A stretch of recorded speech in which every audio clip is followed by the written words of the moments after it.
पहली बात तो है कि अपने दिन का एक शेड्यूल फिक्स बना लीजिए।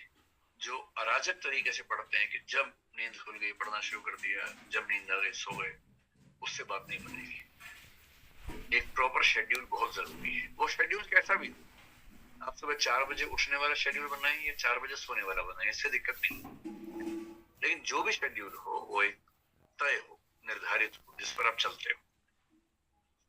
शेड्यूल ऐसा बनाइए कि पढ़ाई का उसमें कम से कम 6-7 घंटे, और अगर आप 6 महीने से पढ़ रहे हैं, केवल पढ़ाई करते हैं, कोई नौकरी वगैरह नहीं करते हैं, तो कोशिश करनी चाहिए कि लगभग 10 से 12 घंटे पढ़ाई आपकी हो। अगर आप 12 घंटे रोज पढ़ते हैं तो भी महीने की एवरेज आपकी 9.5-10 घंटे आएगी, क्योंकि महीने में 3-4-5 दिन ऐसे निकलेंगे जब आप नहीं पढ़ पाएंगे।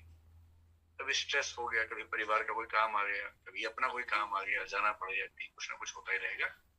तो 12 घंटे रोज पढ़ने वाले एवरेज 10 घंटे पढ़ पाते हैं, महीने भर की एवरेज निकालेंगे तो 10 घंटे की पढ़ाई तो एवरेज होनी ही चाहिए यदि आप केवल पढ़ाई कर रहे हैं।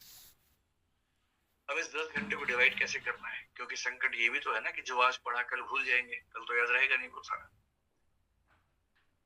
जो अनावश्यक चीजें हैं उसमें टाइम एकदम वेस्ट नहीं करना है। जैसे अगर आप अखबार पढ़ने में 3 घंटे लगा रहे हैं तो आप टाइम वेस्ट कर रहे हैं। इतना टाइम है नहीं आपके पास कि आप 3 घंटे अखबार पढ़े, वो भी हिंदी वाले अखबार जिसमें कंटेंट उतना रिच नहीं है कि आपको बहुत फायदा मिलेगा। तो मेरी सलाह ये है कि करंट अफेयर्स के लिए दिन में 1-1.5 घंटा रखिए, अखबार सहित। अखबार पढ़ने का शौक है तो पढ़ना चाहिए, लेकिन इस भाव से मत पढ़िए कि इससे आईएएस बन जाएंगे। उसके बाद दिन में आधा घंटा कम से कम रखिए लिखने का। रोज लिखिए आधा घंटा। कभी कभी केवल स्पीड बढ़ाने के लिए लिखिए, जिसमें कंटेंट की क्वालिटी पे बहुत ध्यान मत दीजिए। कभी कभी कंटेंट की प्रेजेंटेशन कैसे करनी है उस पर आधा घंटा काम कीजिए। कभी कभी टाइम मैनेजमेंट करते हुए एक मुश्किल प्रश्न का उत्तर कैसे लिखना है उसी पर आंसर राइटिंग के फॉर्मेट का अभ्यास कीजिए। आधा घंटा रोज लिखते रहेंगे तो परीक्षा में लिखना बहुत आसान हो जाएगा।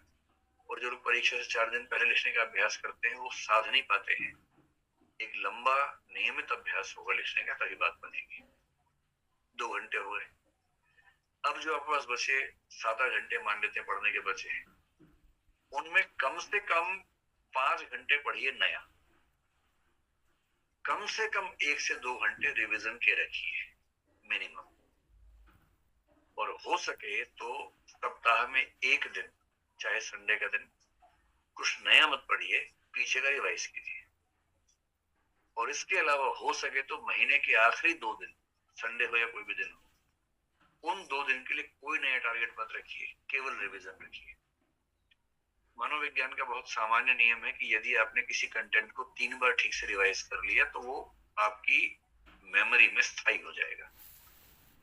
जैसे आपने 3 तारीख को कुछ पढ़ा, तो 3 तारीख को जो पढ़ा है उसकी एक रिवीजन 3 या 4 तारीख को ही हो जानी चाहिए, जो डेली टाइम आप करें। उसकी अगली रिवीजन उस सप्ताह के अंत में हो जानी चाहिए, संडे के दिन कर लीजिए, तो वो आपकी एक वीकली रिवीजन हो गई। उसकी तीसरी रिवीजन महीने के आखिरी दिन में हो जानी चाहिए।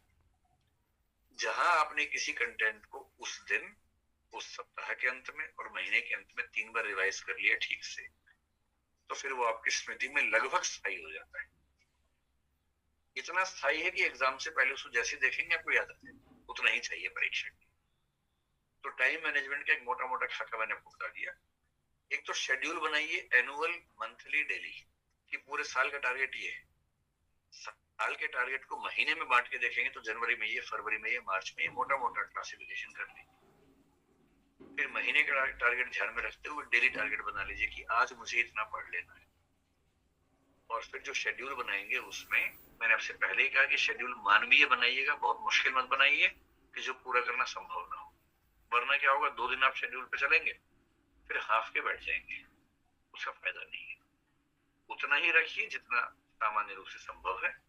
और मनुष्य बने रहने का सारा रास्ता निकालिए, हंसी मजाक, मनोरंजन, दोस्तों से बातचीत, खेल कूद, सैर, इस सब का समय जरूर रखिए, वरना शेड्यूल चल नहीं पाएगा। तो पूरी बात का सार, 24 घंटे में से केवल 10 से 12 घंटे पढ़ाई को देने हैं, बाकी 10 से 12 घंटे या 12-14 घंटे बाकी चीजों के लिए। जो 12 घंटे पढ़ाई के लिए हैं या 10 घंटे पढ़ाई के लिए हैं, उनमें से 1.5 घंटा करंट अफेयर्स अखबार सहित, आधा घंटा कम से कम लिखने का अभ्यास प्रतिदिन, ये 2 घंटे हो गए। 2 घंटे कम से कम रिवीजन के रोज, सप्ताह में एक पूरा दिन और महीने के अंत में 2 पूरे दिन अलग से, यानी कि महीने में 6 दिन रिवीजन के रख लीजिए। बाकी 24 दिनों में रोज 5 से 6 या 7 घंटे नया पढ़िए। ये शेड्यूल मेरे ख्याल से आपको सबसे ज्यादा हेल्प करेगा। जो 5 से 7 घंटे पढ़ना है वो आप एक चीज भी पढ़ सकते हैं, बांट भी सकते हैं। अगर आपकी नेचर ऐसी है कि अगर मैं संविधान पढ़ रहा हूँ तो संविधान ही पढ़ूंगा जब तक खत्म नहीं हो जाएगा, वो भी ठीक। अगर आपकी नेचर ऐसी है कि नहीं, 3 घंटे संविधान पढ़ेंगे, 3 घंटे इतिहास पढ़ेंगे, तो वो भी ठीक है। ये डिपेंड करता है कि आपकी नेचर कैसी है। अपनी नेचर के हिसाब से शेड्यूलिंग कीजिए, किसी और की नेचर के हिसाब से शेड्यूल चल नहीं पाएगा।